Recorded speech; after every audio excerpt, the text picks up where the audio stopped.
सर्व माता पिता बंधू भगिनी आणि मित्रमैत्रिणींनो,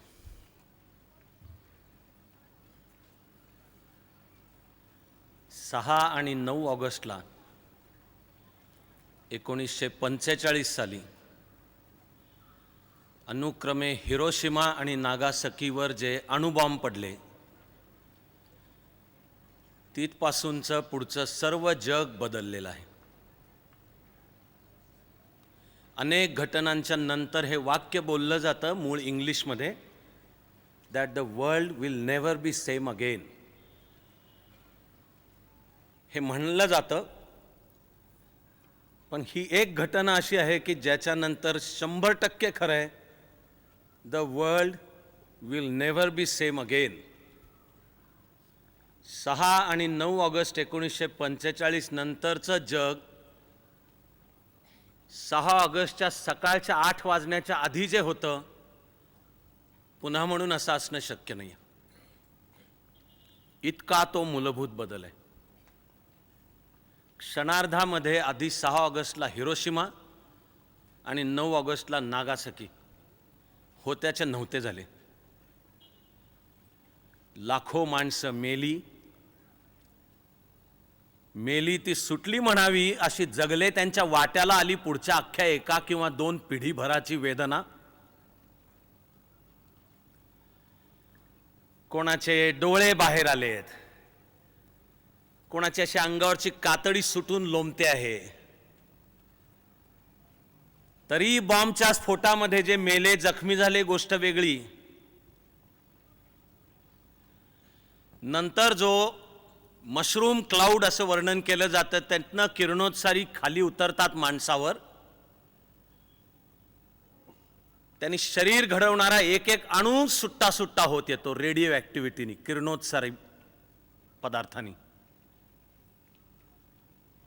म्हणजे डेथ वॉरंट आहे. ना तेव्हा ना आज माणसाला त्याच्यावर उपायच सापडलेला नाहीये. हिरोशिमा आणि नागासाकीनी सगळं जग इकडचं तिकडे करून टाकलं. जगामध्ये अण्वस्त्रांची स्पर्धा चालू झाली आणि करत करत वेळ अशी आली की अख्खं जग उद्ध्वस्त करू शकेल माणूस त्याच्या कर्मानी. अशी वेळ आली की माणूस उद्ध्वस्त करण्याची पण वाट पाहण्याची, म्हणजे कोणीतरी लक्षपूर्वक बटन दाबतंय किंवा आदेश देतंय की टाक अणुबॉम्ब, असं पण थांबायची गरज नाही. चुकून अपघातानी किंवा जी कॉम्प्युटरनी सिस्टीम तयार केलेली आणि तिला आदेश आला, संदेश की तुझ्या देशाच्या दिशेने अण्वस्त्र असलेलं मिसाईल येत आहे, आता वाट पाहत कशाची थांबायची नाही, कारण वेळ मिळणारच नाहीये. कम्प्युटर आपोआप त्याचा कार्यक्रम चालू करतो आणि माझ्या देशातल्या मिसाईलना आदेश सुटतो. अशी एक भयंकर अण्वस्त्र स्पर्धा त्याची चालू झाली. अमेरिकेच्या पाठोपाठ रशिया, मग ब्रिटन आणि फ्रान्स, मग चीन कशाला मागे थांबेल. मग चीनकडे आल्यानंतर भारताला तर धोका आहेच, आणि भारताकडे अण्वस्त्र असो किंवा नसो, पाकिस्तानला त्याच्याच मनात आहे की भारतापासून आपल्याला धोका आहे. करत करत सगळ्या जगामध्ये अण्वस्त्रांचा प्रसार, मग तो देशादेशांपुरता पण राहत नाही. नॉन स्टेट ॲक्टर्सच्या नावाखाली असलेल्या संघटना, दहशतवादी संघटना, यांच्याकडे पण जर अण्वस्त्र प्राप्त झाली, जी फारशी अवघड गोष्ट नाही, किंवा ज्या दहशतवादी संघटना दुसऱ्यांवर हल्ला चढवत आहेत त्यांनी जर ठरवून अणुभट्टीवरच हल्ला चढवला, या सगळ्यामधनं जगासमोर एक भयंकर चित्र तयार झालं. की माणूस आपल्या कर्मानी मुद्दाम किंवा चुकून असेल, हे महाकष्टाने प्रगती जिथपर्यंत पोहोचले सगळी होत्याची नव्हती होऊन टाकेल असं घडू शकतं, चुकूनही घडू शकतं, मुद्दाम पण करण्याची गरज नाहीये. यावर अर्थातच मग कथा, कादंबऱ्या, काव्य, नाट्य आणि आधुनिक जगाच्या कलेचं एक सर्वंकष आविष्कार साधन म्हणजे चित्रपट. त्यांच्यामधनं पण त्याचं रूप दिसणं चालू झालं. ठिकठिकाणी नागरिकांच्या चळवळी उभ्या राहणं चालू झालं अण्वस्त्रांच्या बंदीसाठी. त्या सगळ्यामधला द डे आफ्टर नावाचा हॉलिवूडनी तयार केलेला चित्रपट गाजला प्रचंड. असं काल्पनिक चित्र आहे की जर अमेरिका आणि रशिया ह्याच्या महासत्तेच्या टकरीमध्ये उद्या अणुयुद्धाची वेळ आलीच प्रत्यक्षात, आणि दोन्ही देशांनी आपल्याकडे असलेल्या अण्वस्त्रांची बटणं तरी दाबली किंवा कॉम्प्युटरनी, संगणक प्रणालीनी ठरवलेल्या कार्यक्रमांच्या अनुसार सुटली अण्वस्त्र, त्याच्यानंतरचा दिवस day after. Day after tomorrow अशी गल्लत नका करू, नुसतं नाव डे आफ्टर. यामध्ये जगात अणुयुद्ध म्हणजे काय, काही मिनिटांचं होणार आहे. विज्ञान तंत्रज्ञानाची प्रगती होत गेली तसं 19 मिनिटापर्यंत आलं ते. बटन दाबल्यापासून 19व्या मिनिटाला जगाच्या कुठल्याही ठिकाणी जाऊन अणुबॉम्ब, आणि हिरोशिमावर टाकलेले बच्चों का खेळ ठरेल अशा महाभयानक शक्तीचे पण अणुबॉम्ब आले, हायड्रोजन बॉम्ब आले, न्यूट्रॉन बॉम्ब नावाची कल्पना आली, आणि तेवढ्या तरी बाबतीत माणसाला शहाणपण सुचलं की बाबा या रस्त्याला लागू नका. मग बायोलॉजिकल वेपन्सचा शोध आला, पण त्याच्यावर एक आंतरराष्ट्रीय कोड ऑफ कॉन्डक्ट ठरलं. केमिकल वेपन्स, त्याच्यावर सुद्धा आंतरराष्ट्रीय कोड ऑफ कॉन्डक्ट, पण पाळणे न पाळणे ज्याच्या त्याच्या हातात आहे, नाही पाळत. त्या डे आफ्टर चित्रपटाने की अणुयुद्ध झालंय आदल्या दिवशी, त्याचा दुसरा दिवस कसा असेल, द डे आफ्टर, ते चित्रण वास्तवाला धरून आणि एवढं भयानक आहे की अभिव्यक्ती स्वातंत्र्य मानणाऱ्या अमेरिकेत सुद्धा मागण्या उभ्या राहिल्या की ह्याच्यावर बंदी घाला या चित्रपटावर. इतकं भयानक चित्रण होतं. बंदी नाहीये, DVD माझ्याकडे पण आहे, पण चित्रपट म्हणून सुद्धा बघताना जीवाची कालवाकालो होते. हे सत्य आहे की जर माणसाचं शहाणपण हरवलं आणि आंतरराष्ट्रीय राजकारण ज्या गेम थिअरी भोवती चालतं आणि माझ्या देशाला, माझ्या सार्वभौमत्वाला धोका आहे, आणि नाहीतरी आता जर माझा विनाश होणारच आहे तो हम डुबेंगे तो सबको लेके डुबेंगे म्हणून जर बटणं दाबली किंवा संशय नुसता की तो पहिला अणुबॉम्ब टाकणारच आहे, तो टाकल्यावर मला संधी कुठे मिळणार आहे म्हणून आधी मीच टाका, अशा एकमेकांच्या वाटण्यातनं टेन्शन वाढत वाढत वाढत, मुद्दाम असेल किंवा चुकून असेल, परसेप्शन, ग्रहण, आकलन योग्य असेल किंवा अयोग्य, आणि ह्या मानवासमोरच्या सर्वंकष विनाशाच्या खऱ्याखुऱ्या कहाण्या आहेत. आणि त्याला विज्ञानाची प्रगती, तंत्रज्ञान आणि कालपर्वापर्यंत येण्याची सुद्धा गरज नाही आहे. अमेरिकेने चाचणी जुलै 1945 मध्ये, यशस्वी चाचणी, आणि दुसऱ्या महायुद्धाच्या कॉन्टेक्स्ट संदर्भामध्ये बोललं गेलं की हे युद्ध लवकर संपवायला आता जपानवर टाका अणुबॉम्ब. तो कधी न संपणारा एक वाद आहे की टाकायला हवा होता का नव्हता. एक अणुशास्त्रज्ञ लिओ झॅलार्ड, आणि जेवढा महान शास्त्रज्ञ तेवढाच महान माणूस अल्बर्ट आइन्स्टाईन यांचं मत होतं. अभ्यासानंतर त्यांच्याशी मला सहमत व्हावंसं वाटतं की मानवाविरुद्ध प्रत्यक्ष वापर करायला नको होता. तो वापर करणाऱ्यांनी युक्तिवाद सांगितला की जर जपानवर अणुबॉम्ब टाकला नाही तर हे राष्ट्र काय सुखासुखी युद्ध थांबवणार नाही, ते शेवटच्या जपानी माणसापर्यंत लढत राहतील, युद्ध आणखी 7 वर्ष चालेल, 1.5 लाख अमेरिकन सैनिक पण मरतील, शिवाय जपानी किती मरतील ह्याची काही गणती नाही, त्यापेक्षा 1 किंवा 2 अणुबॉम्ब टाका. वाटायला क्रूर वाटलं तरी त्या धक्क्यामधनं का होईना ते जपान हे राष्ट्र ऐकेल. आइन्स्टाईननी उपाय सुचवला होता की तुम्ही जपानला एक इशारा द्या, जपानच्या निर्णयकर्त्यांना एका ठिकाणी बोलवा एकत्र, आणि निर्जन बेटावर तो घडवून दाखवा त्यांना स्फोट, की आता जर तुम्ही शरणागती पत्करली नाही तर आम्हाला इलाज नाही, मग हे बॉम्ब आम्ही तुमच्या शहरांच्यावर टाकू. पण युद्धाची खुमखुमी आणि शस्त्र हातात आलं की ते वापरण्याला सुद्धा आसुसलेला एक घटक नेहमी असतो. शिवाय जपान, कदाचित कातडीखालचा कुठे वंशवाद पण असेल का? 7 डिसेंबर 1941 म्हणजे पर्ल हार्बरचा सूड घ्यायचा असेल का? पण 6 आणि 9 ऑगस्टला अणुबॉम्ब टाकण्यात आले. ती भयानक तबाही आहे.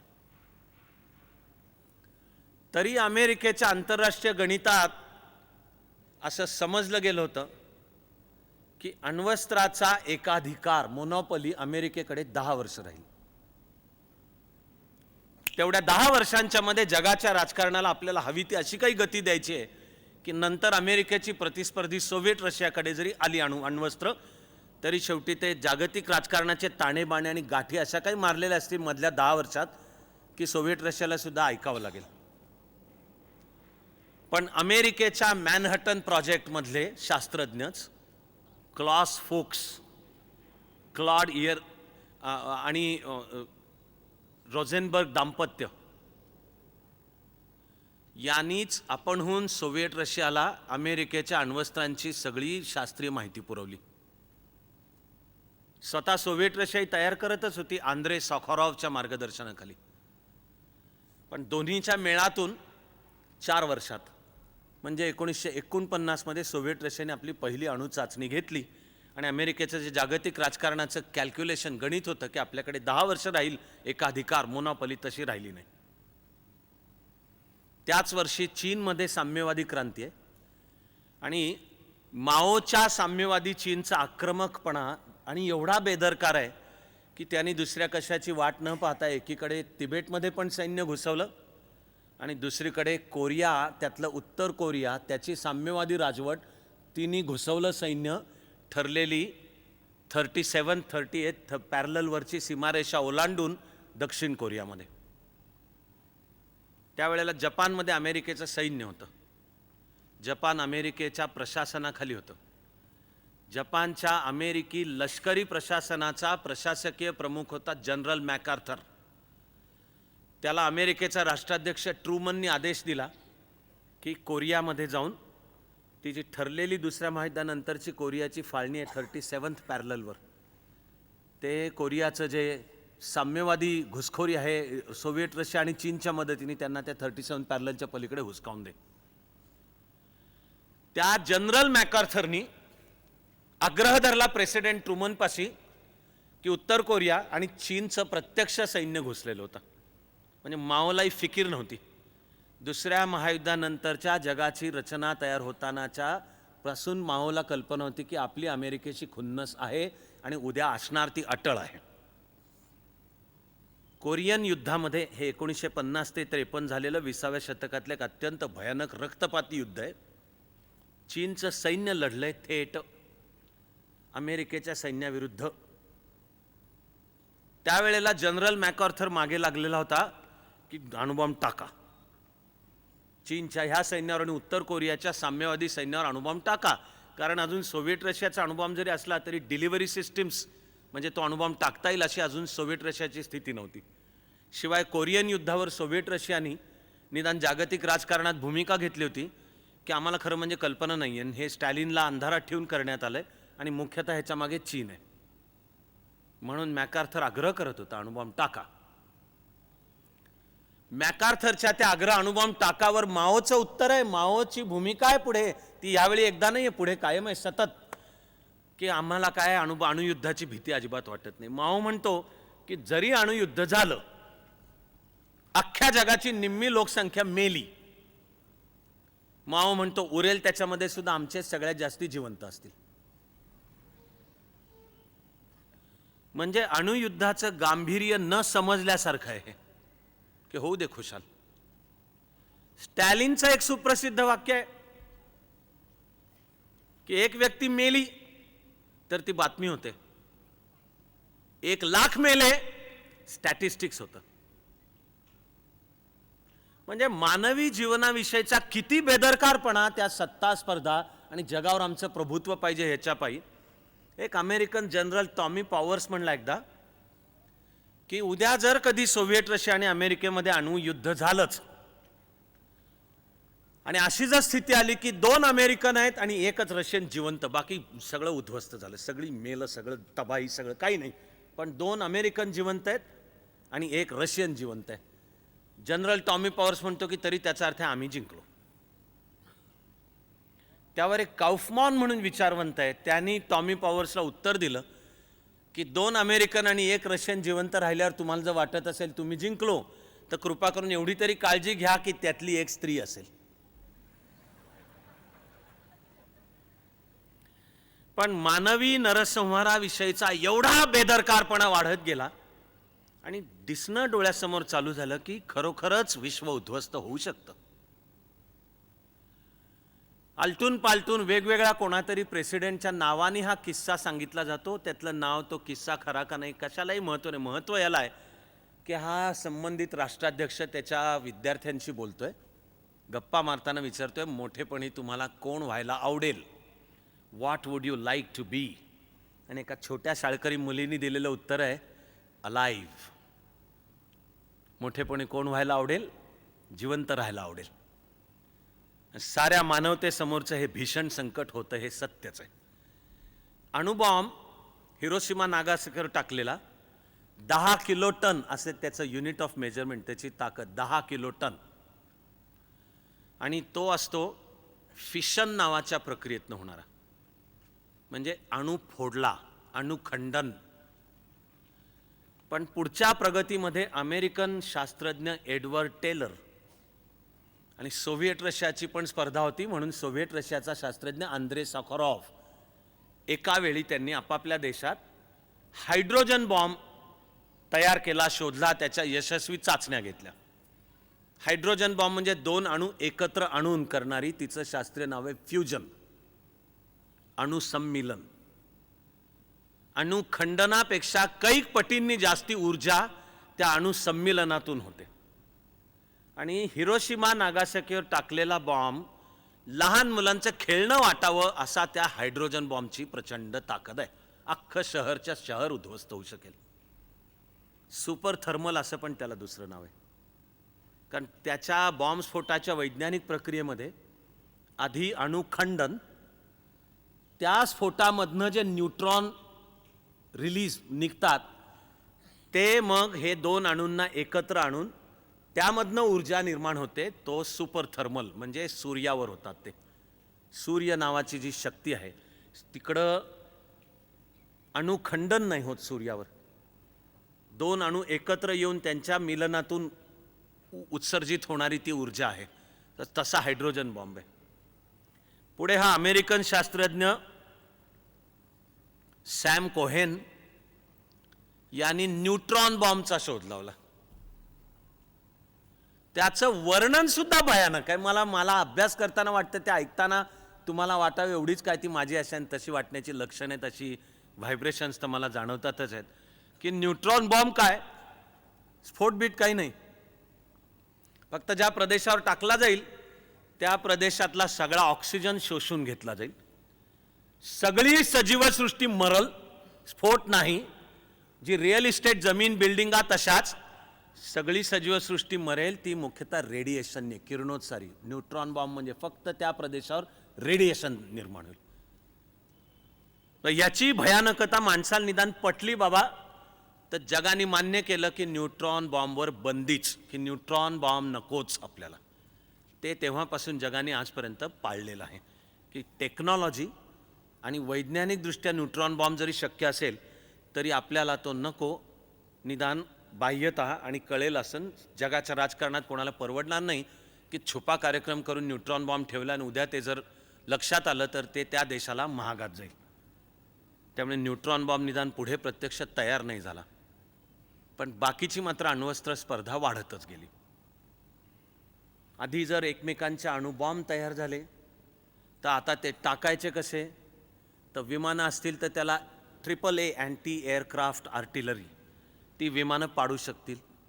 म्हणून मग विमानं नकोच, ती माणसांनी चालवली नकोच, मिसाईल्सच पाहिजेत. बटन दाबलं सटकन इथून मिसाईल पहिल्यांदा तयार झाली ज्यांचं नाव आहे short range missile, SRM, short range, 15 ते 20 किलोमीटर.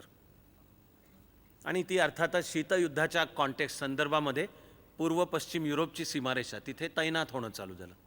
अख्खा युरोप 1991 पर्यंत अणुयुद्धाच्या सावलीतच जगत होता. प्रत्येक माणसामध्ये हा कॉन्शियसनेस जाणीव होती की जरा एवढं बिनसलं, पृथ्वीचा सत्ता समतोल असा टाचणीच्या टोकावर तोललेला आहे, जरा तो ढळला, पहिल्यांदा पडणार आहेत ते अणुबॉम्ब आपल्यावरच पडणार आहेत, ह्याचा एक सततचा एहसास कॉन्शियसनेसमध्ये. मग आले IRBM, म्हणजे इंटरमिजिएट रेंज बॅलिस्टिक मिसाईल. त्याची साधारण 300 ते 500 किलोमीटर रेंज आहे, म्हणजे मग लांबून सुद्धा टाकता येतील, सीमेपर्यंत जाण्याची पण गरज नाही, आणि शत्रूच्या सीमेवर खोलवरपर्यंत सुद्धा त्याचा हल्ला चढवता येईल अशी पण आली. आणि अंतिमतः विज्ञानाच्या ह्या प्रगतीमध्ये आले ICBMs, inter continental ballistic missile, म्हणजे जगातनं कुठनंही जगातल्या कुठल्याही टार्गेटवर हिट करता येईल. ते करण्याच्याच समकक्ष काळामध्ये एकीकडे अवकाश तंत्रज्ञानाची प्रगती होत होती आणि दुसरीकडे संगणक तंत्रज्ञानाची प्रगती होती. त्याच्या सगळ्याच्या एकत्र येण्यातनं हे तयार झालं की कुठूनही सोडलेलं मिसाईल, त्याचा कंट्रोल पृथ्वीभोवती फिरणारी जी सॅटेलाइट्स असतील ते करत असतील, डेटासुद्धा ते कलेक्ट करत असतील, तो जमिनीवर असलेल्या कम्प्युटर्सकडे पाठवलेलं ते ॲनालाइज करतील, ते कम्प्युटर्सच आदेश इश्यू करतील, तो प्रोग्रॅम अनफोल्ड, तो उलगडत जात हा संबंधित बॉम्ब निघेल आणि आपल्या ठरलेल्या टार्गेटला हिट करेल. एवढं सगळं मिळून एक भयंकर भव्य असं अण्वस्त्र स्पर्धेचं चित्र उभं राहिलं. मग त्याला प्रतितोड म्हणून आपल्या देशाच्या दिशेने जर अण्वस्त्रधारी मिसाईल येत असेल तर ते आकाशातल्या आकाशात उडवता आलं पाहिजे, असं विज्ञानाची प्रगती चालू झाली. तिला नाव अँटी बॅलिस्टिक मिसाईल, ABM, की कळलंय ते मिसाईल येतंय, त्याला हवेतल्या हवेत उडवा. म्हणून त्याच्यावर प्रतितोड म्हणून आले ज्या मिसाईलना MRV किंवा MIRV, म्हणजे multiple vehicle re-entry, multiple re-entry vehicle, म्हणजे मिसाईल येईल त्याला आकाशातल्या आकाशात उडवणारं जर शत्रू देशाकडनं जरी सुटलं तर एका वेळी ते दिशा पण बदलेल, त्याच्यामधनं अनेक मिसाईल्स बाहेर पडतील आणि ती वेगवेगळी टार्गेट्स हिट करतील. आणि माणसाला कळत गेलं की हे जर असं जर चालू राहिलं तर आता मात्र उद्ध्वस्त आपण सगळे होणार आहोत. एक वेळ अशी आली अण्वस्त्र स्पर्धेमध्ये की सोव्हिएट रशियाकडे अख्खं जग 5 वेळा उद्ध्वस्त करू शकेल एवढी अण्वस्त्र तयार झाली आणि तैनात, म्हणजे नुसती तयार आहेत, तयार करू शकतो वगैरे नाही, तयार आहेत. बटन दाबलं, संगणक पण पुढे आला, सॅटेलाइट्स पण आकाशातले आले, अवकाश सुद्धा शस्त्रास्त्र स्पर्धेचं क्षेत्र बनलं. आणि आता चुकून सुद्धा झालं तरी अपघाताने सुद्धा विश्व उद्ध्वस्त होऊ शकतं ही वेळ आली. सोव्हिएट रशियाकडे सगळं जग 5 वेळा उद्ध्वस्त करू शकेल एवढी अण्वस्त्र असताना अमेरिकेकडे सगळं जग 11 वेळा उद्ध्वस्त करू शकेल एवढी अण्वस्त्र आली. जगाचा प्रॉब्लेम एवढाच आहे की एकदाच होऊ शकणार आहे जग उद्ध्वस्त, उरलेल्या नंतरच्या अनुक्रमे 4 किंवा 10 वेळा काय तुझे तू करायचं ते कर. पृथ्वीभोवती रेडिओ ॲक्टिव्ह सगळ्या ढगांचं आवरण, किरणोत्सारी ढगांचं आवरण ते किमान 1000 वर्षांकरता टिकेल. आणि माणूस त्यातनं जगू शकेल का नाही, गुहेच्या मध्ये राहील का, पृथ्वीच्या पोटामध्ये खाली 1000 मीटरवर का, त्याच्याही खाली गेला तर राहील का, त्याची शेल्टर्स तयार झाली टायटॅनियमची, माहिती नाही आपल्याला, तरी जगेल का नाही. अण्वस्त्रांच्या युद्धानंतर जगेल निश्चितपणे अशी एकमेव सजीव सृष्टी म्हणजे झुरळं. झुरळांच्यावर किरणोत्सर्गाचा काही परिणाम होत नाही. बरं, युद्धाची वाट पण थांबावी लागणार नाही, अरे हे चुकून घडू शकतं. आंतरखंडीय पक्षी ते आर्क्टिकवरनं अमेरिकेकडे निघालेले, तर अमेरिकेचे कम्प्युटरला वाटलं की ते येणारं मिसाईल आहे आपल्या दिशेने, आणि कम्प्युटरलाच दिलेला प्रोग्राम की मग आपली पण मिसाईल सोडण्याचं प्रोग्राम चालू कर. तिकडे त्या ड्युटीवर असलेल्या 20-22 वर्षाच्या पोराला शहाणपण सुचलं की किसको पागल कुत्तेने काटा है, कशाला रशिया टाकेल आपल्याला. उलट चालली होती मैत्रीची बोलणी, त्यांनी तो ॲबॉर्ट केला रात्री प्रोग्रॅम.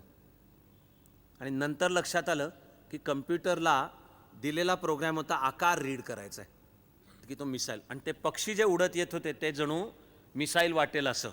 म्हणून नंतर कार्यक्रम कम्प्युटरचे दुरुस्त करण्यात आले आणि आता अण्वस्त्राचं वैज्ञानिकदृष्ट्या सर्वात निर्णायक निदर्शक म्हणजे गॅमा रेज येतात त्यातनं. तर आता जर कम्प्युटरनी रीड केले गॅमा रेज तर मानायचं की हे येणारं मिसाईल हे अण्वस्त्रधारी मिसाईल आहे आणि कम्प्युटरला मग प्रोग्रॅम दिलेला. त्याच्या काही वेळांच्या नंतर वेळ आली सोव्हिएट रशियाची. इथे ड्युटीवर रात्री होता कर्नल पेट्रॉव्ह. तो पाहतोय की सोव्हिएट कम्प्युटर्सवर दिसतंय की सोव्हिएट रशियाच्या दिशेने अण्वस्त्र येतात आणि गॅमा रेज सकट. तरी तो म्हणतोय की ही बोलणी खरं म्हणजे रेगन आणि ब्रेझनेव यांची अण्वस्त्र स्पर्धा आपण मर्यादित करूयात, ही बोलणी चालू आहे. तर कर्नल पेट्रॉव म्हणतोय कशाला अमेरिका तरी कशाला अण्वस्त्र टाकेल.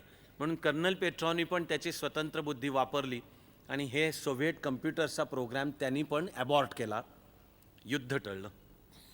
2 माणसांनी, एक अमेरिकन 20-22 वर्षाचं पोरगं, त्याला त्यावेळी शहाणपण सुचलं तिथं म्हणून, आणि हा कर्नल पेट्रॉव त्याला शहाणपण सुचलं म्हणून.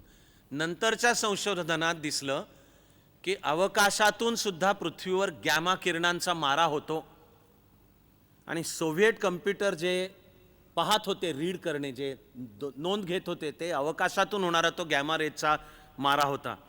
बरं, अरे ही संगणकाची चूक, मग त्याकरता पण थांबण्याची गरज नाही आहे. अणुभट्टीची सुद्धा जी तंत्रज्ञानाची व्यवस्था आहे तिच्यात बिनसू शकतं काही.